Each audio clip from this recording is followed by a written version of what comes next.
We're going to get a bit more analysis now with Middle East expert Jon Hoffman, who joins me now on the line. John, President Donald Trump was saying that the U.S. would, quote, come to the protesters' rescue. Now he appears to have toned down that rhetoric a little bit on an Iran intervention. Do you think that's really off the table? Well, first, thank you for having me on. And we don't know, frankly, in classic Trump fashion, nobody really knows what Donald Trump means by this. Maybe Donald Trump doesn't even know.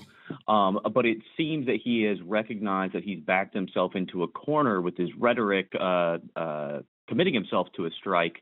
But he likes these, low cost, what he calls decisive victories. And it seems quite possibly that he realizes a one and done strike is not going to collapse the regime.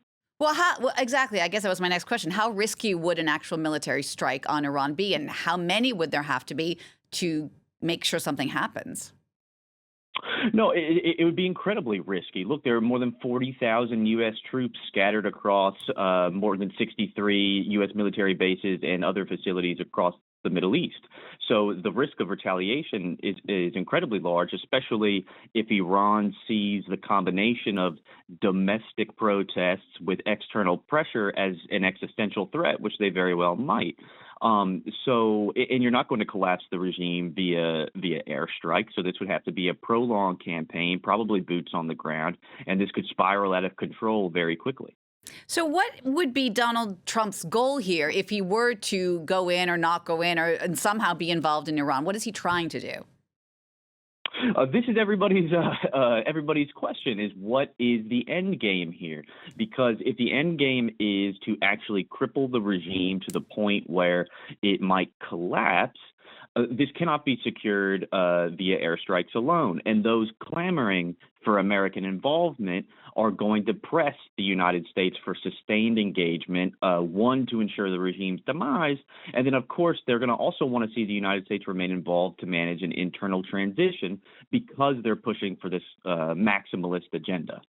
How much do we know about what exactly is happening inside Iran? It's so hard to get a real scope of the protests with the internet ban, very little information coming from Iranian state media. What are your thoughts on the scope of these protests and how big they really are?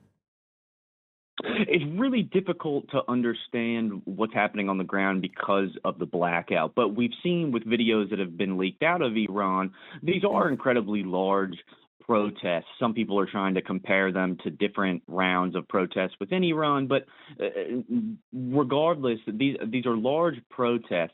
But it does seem, we've seen a couple reports this morning about some of the protests having dwindled only because they've been met with incredibly fierce repression, which everybody predicted. But it's incredibly hard to get a realistic picture of what's happening on the ground right now.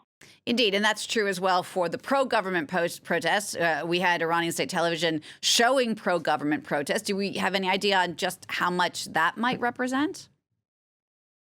Again, it's incredibly difficult. But if we want to focus on, what is the desired outcome here?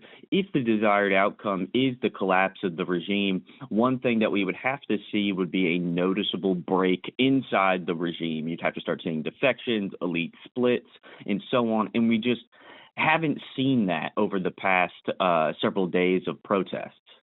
So what do you think would be the best way to create some sort of better future for Iran? You've been studying this country for a long time. Which way does it need to go, in your opinion? Of course, Iran is a brutal dictatorship. It's involved in a host of malign activities across the region. And the Iranian people, like all people, deserve to live free and determine their own future.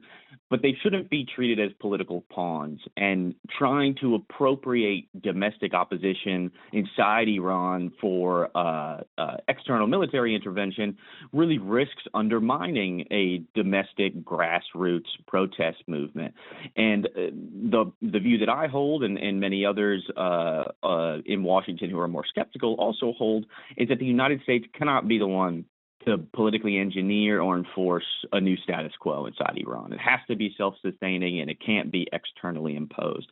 So for what the United States should do in the days ahead is the United States should approach this cautiously from arm's length and should be guided by a pragmatic approach.